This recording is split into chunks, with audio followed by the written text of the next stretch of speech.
ओम शांति।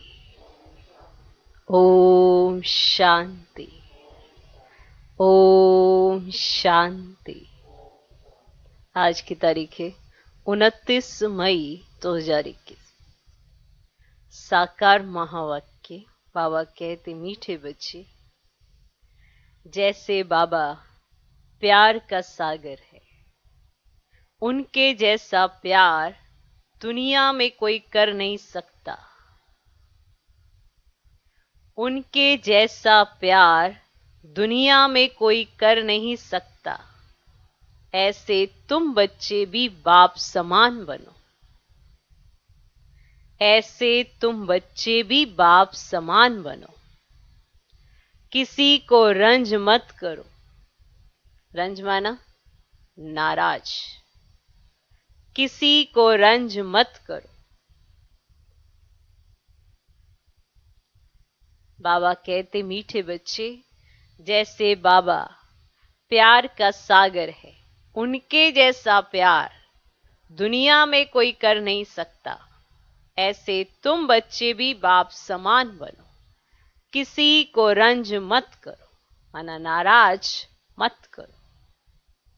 कहीं कहते, हम तो किसी को नाराज नहीं करते, बस बाकी सब हमें नाराज करते हैं। नाराज करने वाला, नाराज होने वाला, दोनों ही आपस में एक दूसरे के कनेक्शन में है। जो नाराज होता है वो नाराज करता भी है। कई बार हम ये समझते हैं हम किसी को नहीं करते, सब हमको करते हैं।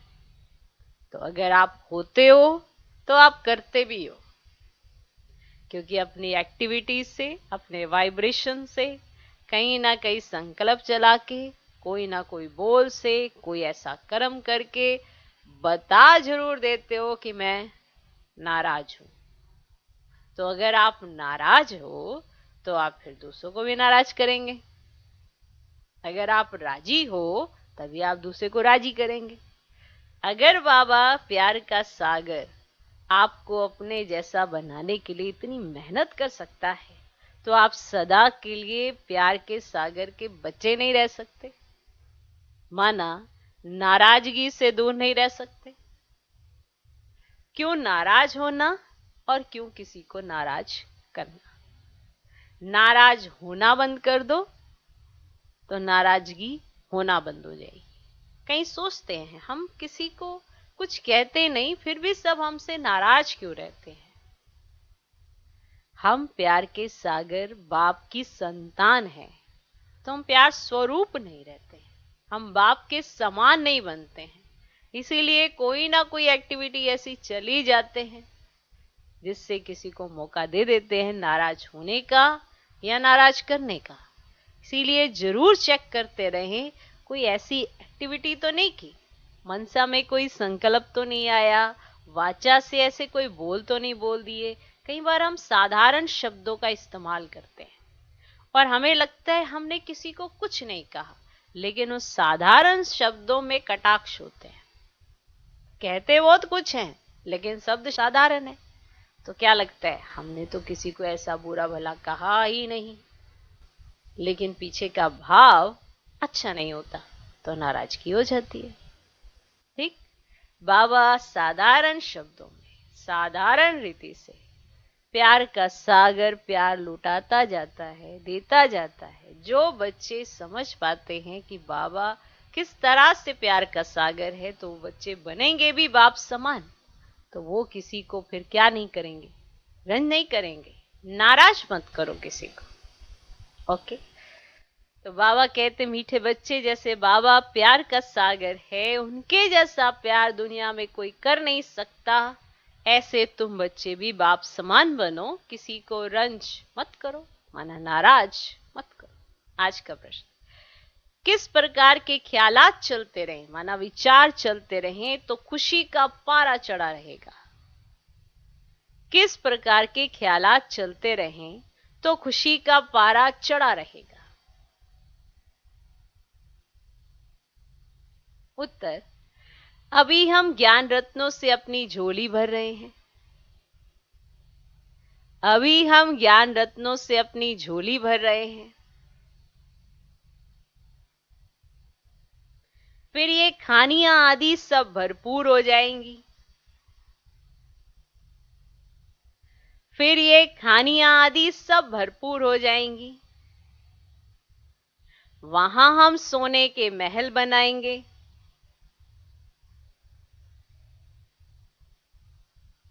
कहाँ? सतयुग में। वहां हम सोने के महल बनाएंगे। दूसरा, हमारा ये ब्राह्मण कुल उत्तम कुल है।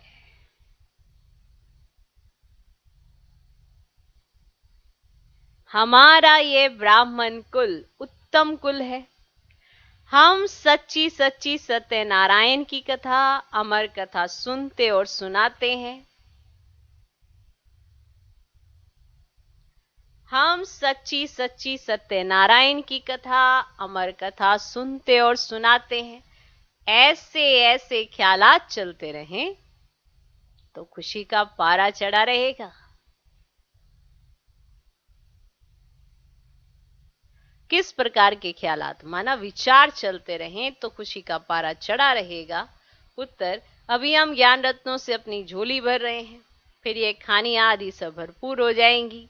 वहां हम सोने के महल बनाएंगे। हमारा यह ब्राह्मण कुल उत्तम कुल है।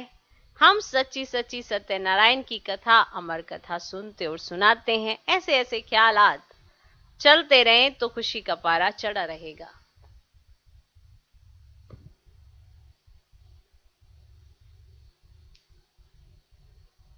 समझा? तो बाबा प्यार का सागर है। हमें प्यार के सागर बाप के समान बनना है। समझे? तो किसी को नहीं करना है, नाराज मत करो। अब वो नाराज है, आप भी नाराज हो, क्या मतलब? फिर तो नाराजगी का वायुमंडल है। कोई नाराज है, आप अपना स्वरूप मत बदलो। आप तो बाप समान बनो ना, तो सामने वाला अपने आप चेंज हो जाएगा। जब उसकी बुद्धि में टच होगा, अपने आप चेंज हो जाएगा। तो उसका पुरुषार्थ चलेगा, उसको भी समझ आ जाएगी। पर करते क्या है, सामने वाला नाराज तो हम अपना पूरा व्यक्तित्व बदल देते हैं। वो कैसे नाराज हो सकता है, उसने ऐसे कैसे सोच लिया, वैसे कैसे सोच लिया, तो हम भी अपना सारा सर्कल बदल लेते हैं। फिर वो भी नाराज और हम भी नाराज, तो वायुमंडल बन गया नाराजगी का। अब बताओ, खुश कौन? क्या महसूस होगा प्यार? चाहे आप कहीं पर भी रहते हो, फिर प्यार महसूस नहीं हो सकता। प्यार को महसूस करने के लिए प्राप्तियां जो होती हैं, उनके पीछे बाप को सदा देखना पड़ता है। ये तो दे अभिमान इतना है कि घड़ी घड़ी भूल जाते हैं कि देने वाला कौन है, कराने वाला कौन है, और वो करा कितनी मेहनत से रहा है। जब ये याद आए तो ना, तो कैसे कैसे हमें विचार आने चाहिए, क्या नहीं आने चाहिए, इस पे जरूर विचार करना चाहिए। क्या हमें ऐसे विचार आते हैं जिससे हमें खुशी हो, या हमें ऐसे विचार आते हैं जिससे हमारी खुशी चली जाती है?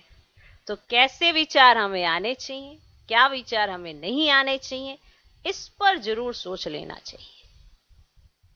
Okay, clear? ऐसे नहीं कि आप कुछ भी सोचें, कुछ भी करें और आपको लगे कि आ रहे हैं मैं क्या करूं। ऐसा नहीं होता। हम आत्माएं हैं, हमें कैसे विचार करने हैं, कैसे विचार नहीं करने हैं, इस पे हमारा विचार जरूर चलना चाहिए। ओके, ओम शांति। बच्चे बाप की याद में बैठे हैं।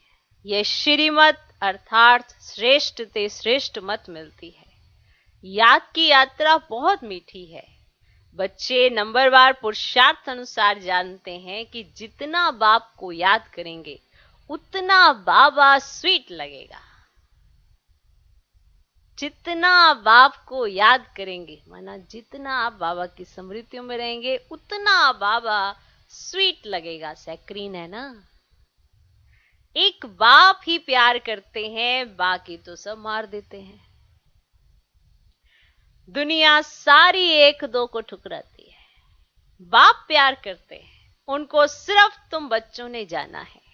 बाप कहते हैं, मैं जो हूं, जैसा हूं, कितना बड़ा हूं। बताओ, हमारा बाप कितना बड़ा है? बड़ा बाबा है ना। कितना बड़ा है?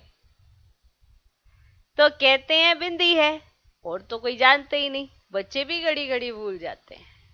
कहते हैं भक्ति मार्ग में तो बड़े बड़े चित्रों की पूजा करते थे, अब बिंदी को कैसे याद करें? बिंदी बिंदी को ही याद करेगी ना।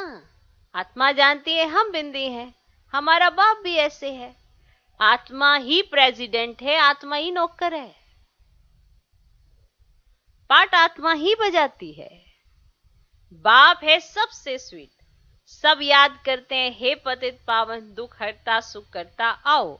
अब तुम बच्चों को यह निश्चय है, हम जिसको बिंदी कहते हैं वह बहुत सूक्ष्म है, परंतु महिमा कितनी भारी है।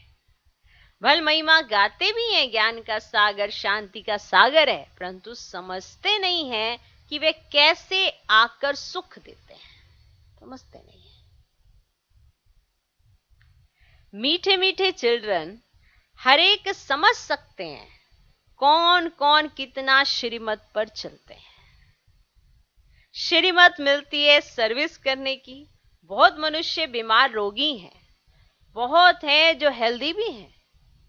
भारतवासी जानते हैं सत्युग में आयु बहुत बड़ी एवरेज 125-150 वर्ष की थी एवरेज।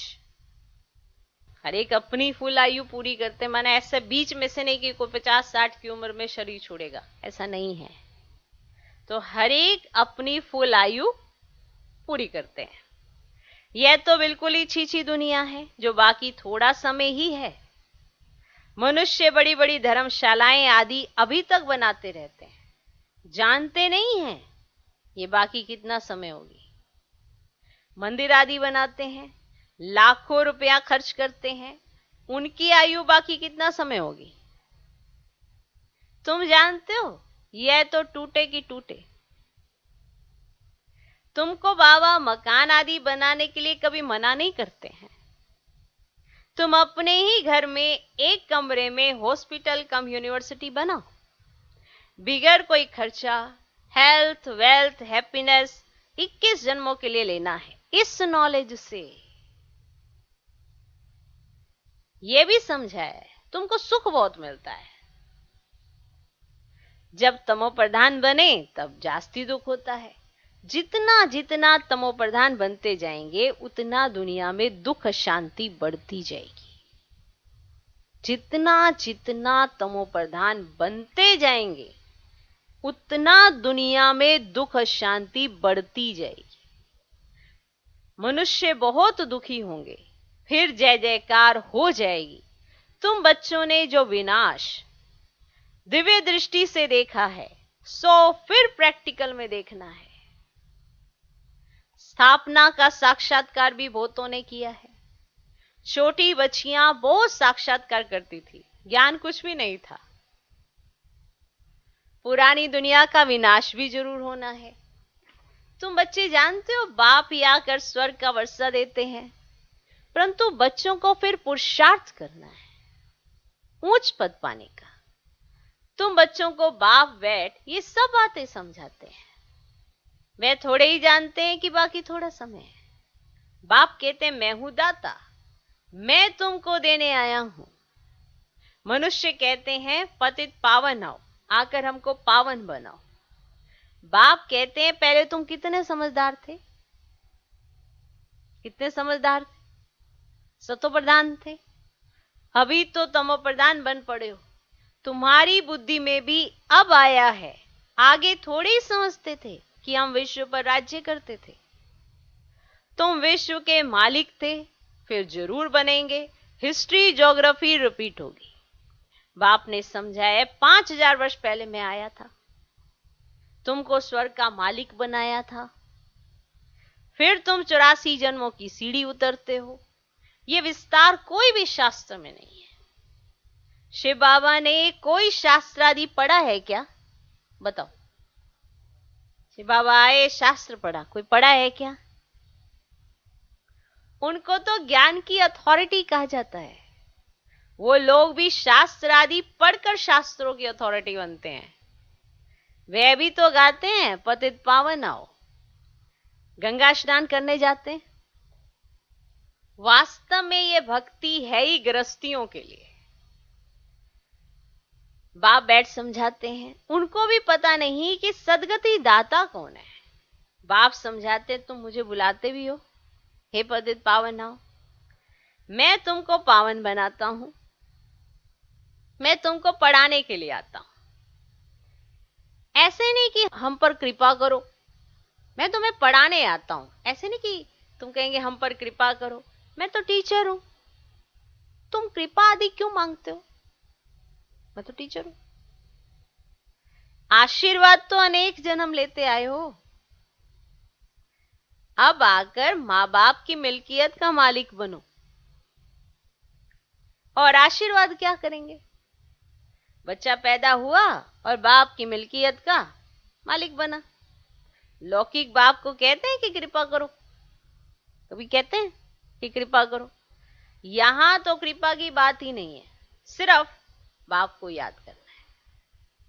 ये भी किसको पता नहीं है कि बाबा बिंदु है, सब नहीं पता ना, अभी तुमको बाप ने बताया है। सभी कहते भी हैं परम पिता परमात्मा, गॉड फादर, सुप्रीम सोल, तो परमात्मा ठहरे ना, वह है सुप्रीम, बाकी सब आत्माएं हैं ना। सुप्रीम बाप आकर आप समान बनाते हैं और कुछ नहीं है। कोई की बुद्धि में होगा क्या कि बेहद का बाप जो स्वर्ग का रचयिता है वे आकर स्वर्ग का मालिक बनाते हैं? देखो, खुद नहीं बनते, बच्चों को आकर बनाते हैं। तुम अभी जानते हो कृष्ण के हाथ में स्वर्ग का गोला है ना, है ना। गर्भ से बच्चा बाहर निकलता है तब से आयु शुरू होती है, उस दिन को कहा जाता है आज का जन्मदिन है। गर्भ से बच्चा बाहर निकलता है तब से आयु शुरू होती है, समझे। श्री कृष्ण तो पूरे 84 जन्म लेते हैं, श्री कृष्ण पूरे 84 जन्म लेते हैं। गर्भ से बाहर आया उस दिन से 84 जन्म गिनेंगे। जिस दिन से श्री कृष्ण गर्भ से बाहर आए उस दिन से 84 जन्म गिनेंगे। लक्ष्मी नारायण को तो बड़ा होने में 30-35 वर्ष लगे ना, तो वे 30-35 वर्ष 5000 वर्ष से कम करना पड़े। क्यों बताओ? क्योंकि लक्ष्मी नारायण जो नाम है वो है तो राधे कृष्ण का, लेकिन जब ये टाइटल मिलता है लक्ष्मी नारायण तब वो कितने वर्ष के होते हैं? 30 या 35 वर्ष के, ठीक है। और श्री कृष्ण जो है, जो पहले दिन से ही, जब से जन्म होता है तो पहला दिन होता है, तो पूरे 84 जन्म किसके हुए? माना कितनी रोचक बात है, बाबा ने समझाई कि 5000 वर्ष में से 30-35 वर्ष तो कम करने पड़ेंगे ना लक्ष्मी नारायण के, क्योंकि 30-35 वर्ष लक्ष्मी नारायण थोड़ा थे। अब कोई सोचेगा है लक्ष्मी नारायण थे तो कौन थे? अरे जिनका नाम श्री कृष्ण श्री राधे है, उनका नाम फिर स्वयंवर के बाद श्री लक्ष्मी श्री नारायण पड़ जाता है तो वही आत्माएं, पर नाम चेंज हो जाता है।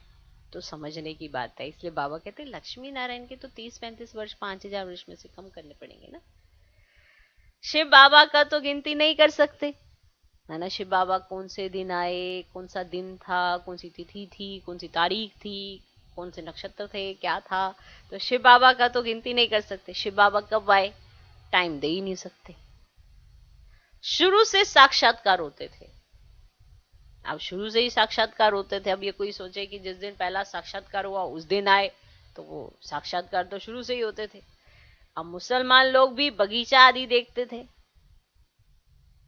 ये नौंदा भक्ति तो कोई ने नहीं की, घर बैठे आप ही ध्यान में जाते रहते थे।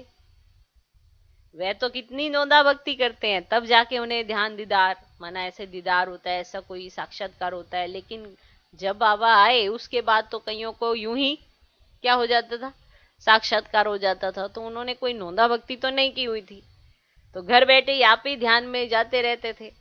वह तो कितनी नौंदा भक्ति करते हैं। तो बाप बैठ सम्मुख समझाते हैं, बाबा दूर देश से आया है, ये बच्चे जानते हैं, इसमें प्रवेश कर हमको पढ़ाते हैं। लेकिन फिर बाहर जाने से नशा कम हो जाता है, याद रहे तो खुशी का पारा भी चढ़ा रहे और कर्मातीत अवस्था भी हो जाए, परंतु उसमें टाइम चाहिए। अब देखो, श्री कृष्ण की आत्मा को अंतिम जन्म में फुल ज्ञान है। फिर गर्भ से बाहर निकलेंगे, पाई का भी ज्ञान नहीं रहेगा। समझा? माना वही श्री कृष्ण की आत्मा जो अंतिम जन्म में है, माना ब्रह्मा बाबा, इस समय उन्हें कंप्लीट ज्ञान है। समझे? फुल ज्ञान है। फिर वही श्री कृष्ण की आत्मा जब गर्भ में जाती है और फिर जन्म लेती है श्री कृष्ण के रूप में, तो उन्हें पाई का भी ज्ञान नहीं होगा। माना ब्रह्मा बाबा को सत्युग में पाई का भी ज्ञान नहीं होगा। बाप आकर समझाते हैं, कृष्ण ने कोई मुरली बजाई नहीं, वे तो ज्ञान जानते ही नहीं। लक्ष्मी नारायण ही नहीं जानते, तो फिर ऋषि मुनि सन्यासी आदि कैसे जानेंगे?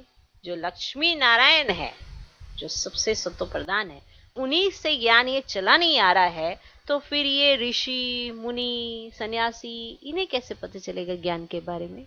ये कैसे जानेंगे? है ना वंडरफुल बात। विश्व के मालिक लक्ष्मी नारायण ने ही नहीं जाना, तो फिर ये सन्यासी लोग कैसे जानेंगे? जो कंप्लीट सत्व प्रधान है, उन्हें ही नहीं पता ज्ञान के बारे में, तो फिर ये सन्यासी ऋषि मुनि ये कैसे जानेंगे ज्ञान के बारे में? तो जितना आपने सुना होता है वो उनका अपना ही वो होता है, उसी को करेक्ट कराने तो परमात्मा आते हैं। तो जब परमात्मा आते हैं वही सत्य है, उसके अलावा सब कुछ असत्य है, ना निश्चय होना चाहिए। तो जब लक्ष्मी नारायण ही नहीं जानते, जो पहले नंबर की, फिर बाद में जो आए ऋषि मुनि सन्यासी आदि, ये कैसे जानेंगे?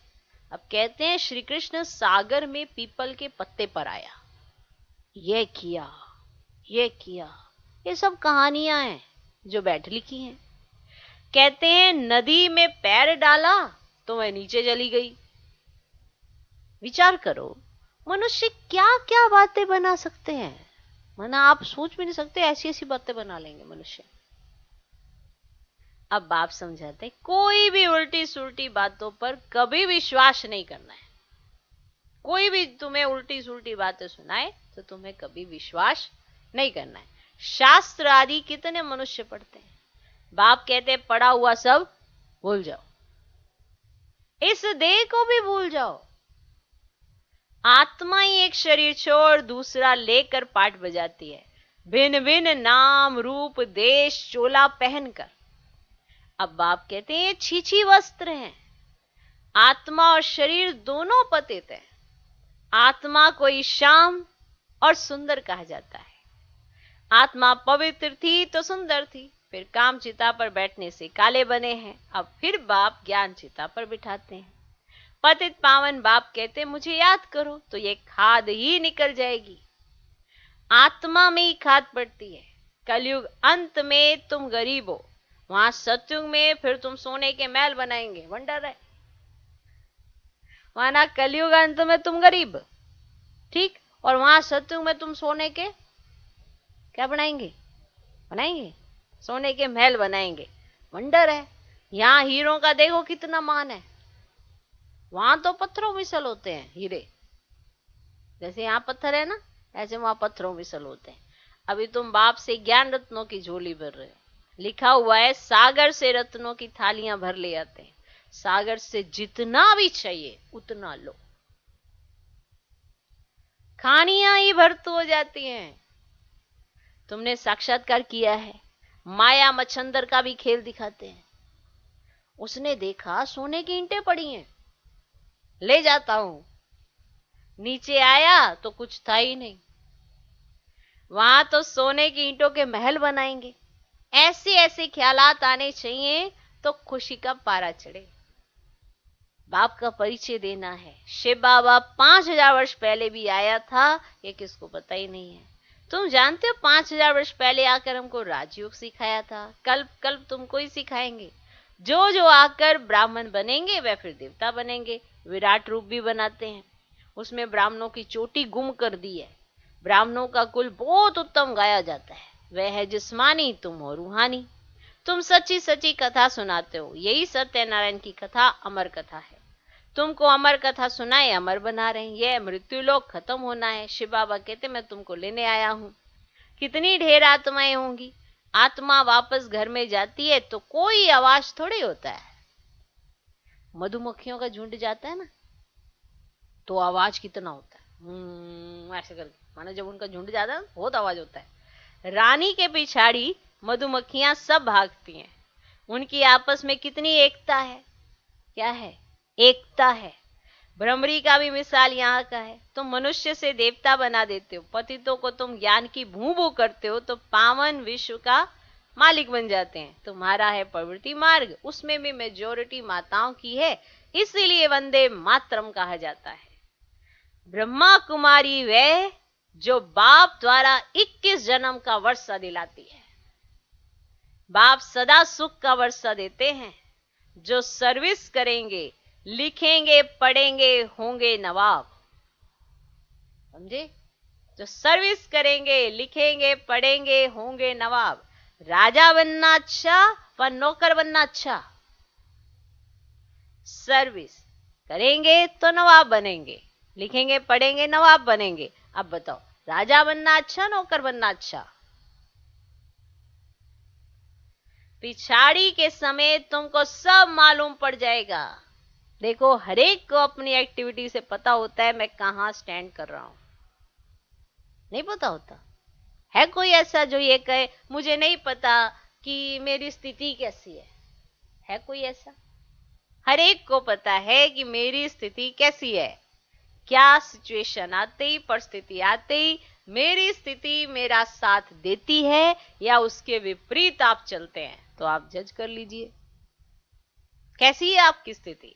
जैसा कहे बाबा वैसा करने वाली है, या तर्क वितर्क पर चिंतन पर दर्शन पता नहीं क्या क्या चला के अपनी स्थिति बिगाड़ने वाले हैं। सबको सब पता है कि उसकी स्थिति कैसी है। तो ये पिछाड़ी का समय तो है, सबको पता है कि मेरी स्थिति कैसी है इस समय।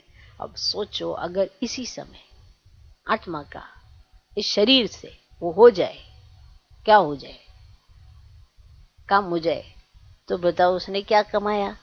ये तो उसी को पता होगा ना, वो जाने बाप जाने। लेकिन अवस्था तो उसको पता होगी कि मेरा जिस तरह की मेरी अवस्था है उस हिसाब से मुझे आगे क्या बनने वाला है।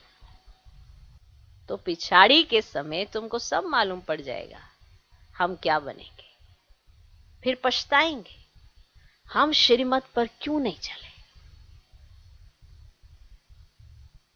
क्यों नहीं चले।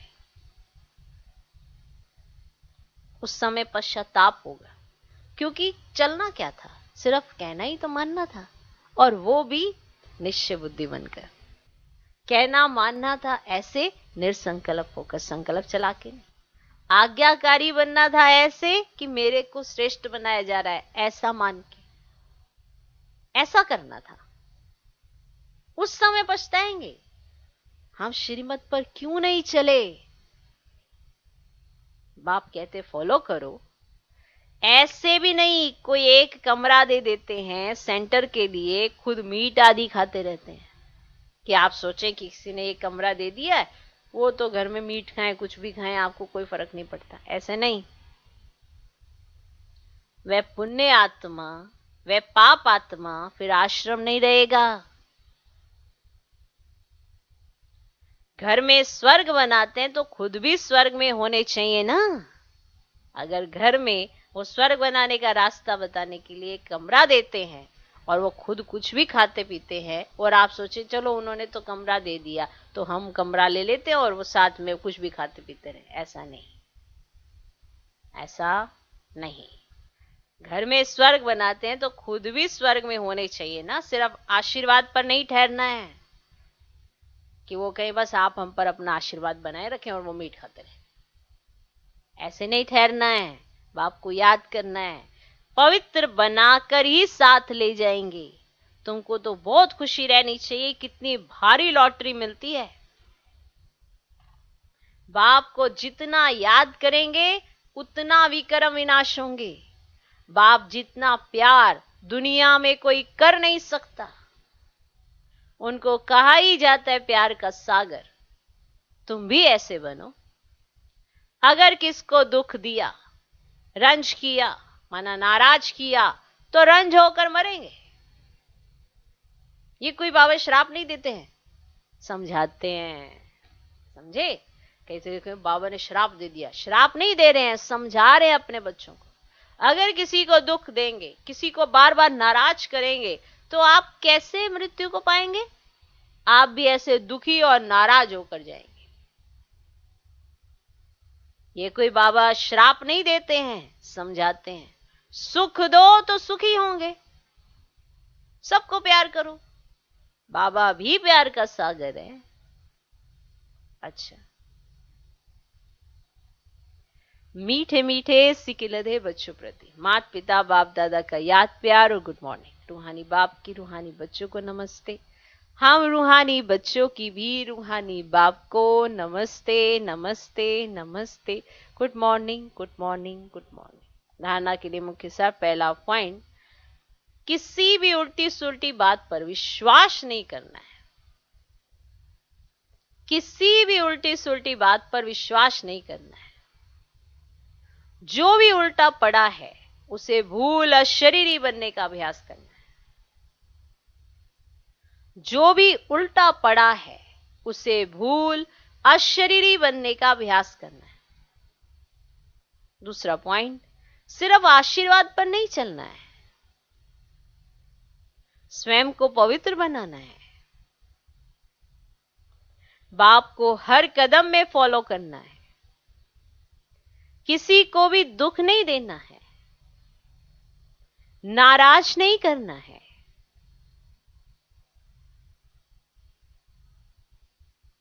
सिर्फ आशीर्वाद पर नहीं चलना है, स्वयं को पवित्र बनाना है। बाप को हर कदम में फॉलो करना है। किसी को भी दुख नहीं देना है, नाराज नहीं करना है। आज का वरदान, हर संकल्प और कर्म में सिद्धि अर्थात सफलता प्राप्त करने वाले संपूर्ण मूर्त भव। हर संकल्प और कर्म में सिद्धि अर्थात सफलता प्राप्त करने वाले संपूर्ण मूर्त भव।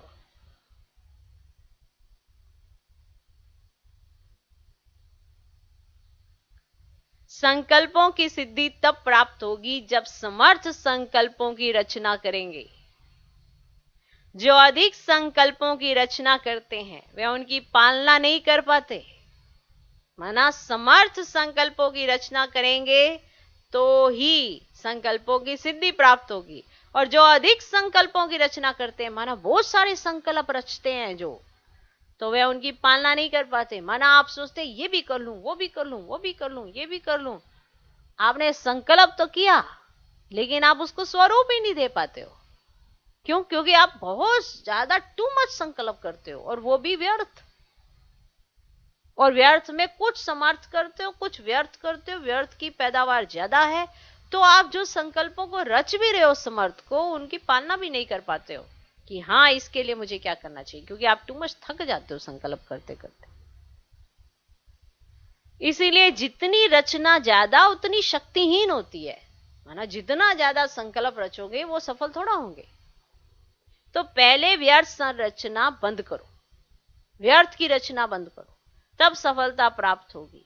और कर्मों में सफलता प्राप्त करने की युक्ति है, कर्म करने से पहले आदि मध्य अंत को जानकर फिर कर्म करो। अगर आपको कर्मों में सफलता प्राप्त करनी है तो कर्म करने से पहले कर्म के आदि मध्य अंत को जानकर फिर कर्म करो। इससे ही संपूर्ण मूर्त बन जाएंगे, संपूर्ण मूर्त बन जाएंगे। आज का स्लोगन, समय पर दुख और धोखे से बचकर सफल होने वाला ही ज्ञानी है, माना समझदार है। समय पर दुख और धोखे से बचकर सफल होने वाला ही ज्ञानी है। माना ये नहीं कि आपने धोखा भी खा लिया, दुख भी उठा लिया और आप सोचे मैं तो ज्ञानी आत्मा हूं।